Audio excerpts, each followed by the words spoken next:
Lección cuarta del tema séptimo de psicología racional. Vamos a ver en esta lección cuarta cómo es la sensibilidad y la diferencia entre sentidos externos y los sentidos internos. Creo que ha quedado claro en las lecciones anteriores que en el proceso de conocimiento, que es de lo que estamos tratando en esta lección séptima, no tanto para entender la forma en que entendemos que eso es la epistemología, sino para que partiendo de nuestros actos externos entendamos nuestro ser. Bien, pues hemos dicho que en este tema séptimo nos vamos a centrar en el conocimiento y en el octavo en la voluntad, en todo lo que tiene que ver con la afectividad y nuestras tendencias. Pero, ¿cómo conocemos? Pues conocemos partiendo de lo sensible. Pero no nos quedamos solo en lo sensible. A partir de lo sensible hacemos un proceso de universalización o de abstracción. Vamos de lo concreto, de lo plural, a lo universal. Vamos de ese, aquel libro, a el libro. Y por eso el primer paso del conocimiento son los sentidos. Es lo que vamos a ver ahora, la sensibilidad. Partamos de una teoría filosófica que se centra exclusivamente en los sentidos, es decir, se estanca ahí. Es el empirismo, que viene de la palabra griega empeiria, experiencia. El padre del empirismo es John Locke, que nació en el siglo XVII, en 1632, muere a comienzos del siglo XVIII, 1704, y como tal ya esto nos da una orientación de que el empirismo pues está relacionado con todo este proceso de la ilustración del siglo XVIII y se va a desarrollar sobre todo en el XIX. Los empiristas, como el padre de ellos, como John Locke, dicen que solo conocemos lo sensible. Y por lo tanto el conocimiento no sería más que la acumulación y la sinergia de elementos sensibles.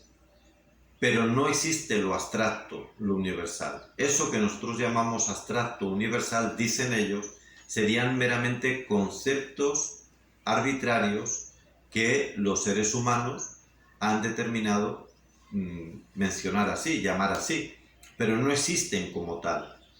O si existen, dirían ellos, nosotros no los conocemos en realidad, no tenemos esa capacidad.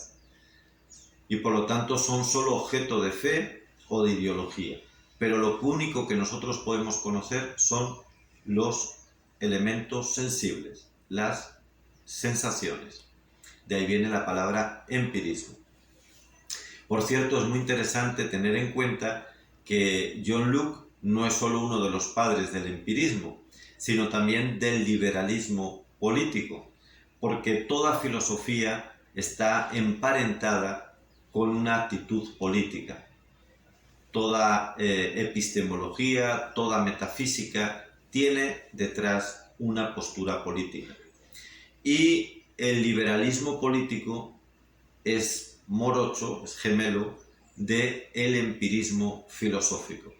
Porque igual que dicen que en el conocimiento solo existe lo sensible, pues de la misma manera dicen que en cuanto al ordenamiento público, lo único que cuenta, lo único que es válido, son los votos que se den en el Parlamento.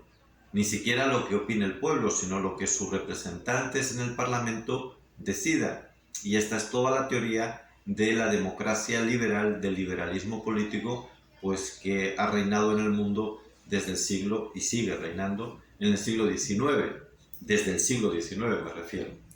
Y como ven, pues está muy emparentado al empirismo filosófico.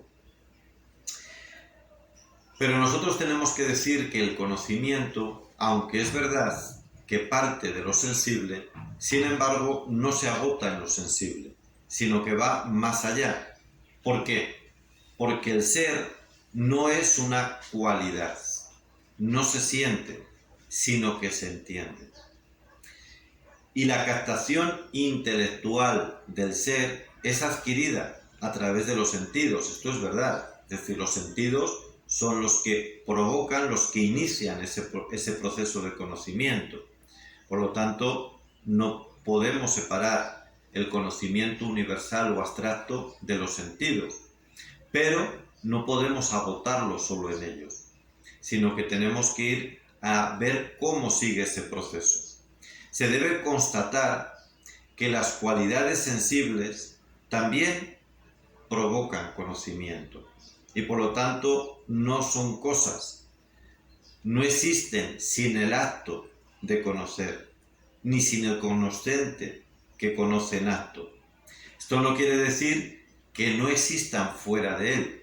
Lo que quiere decir es que tienen una forma de ser distinta de los sólidos y los objetos de la mecánica, pero no son ilusiones. Las cualidades no son creadas por la mente, como dirían los empiristas. Cuando decimos que el cielo es azul y que determinado tipo de agua es fresca, no expresamos un hecho subjetivo que nos estamos inventando, expresamos algo que es real en el mundo. Recordemos que no es igual ser que ser conocido. El ser real debe ser conocido, si no, no se nos da a los seres humanos. Que conozcamos el ser no quiere decir que el ser real, en su realidad, tenga la forma de conocido. La realidad no depende del hecho de ser conocido.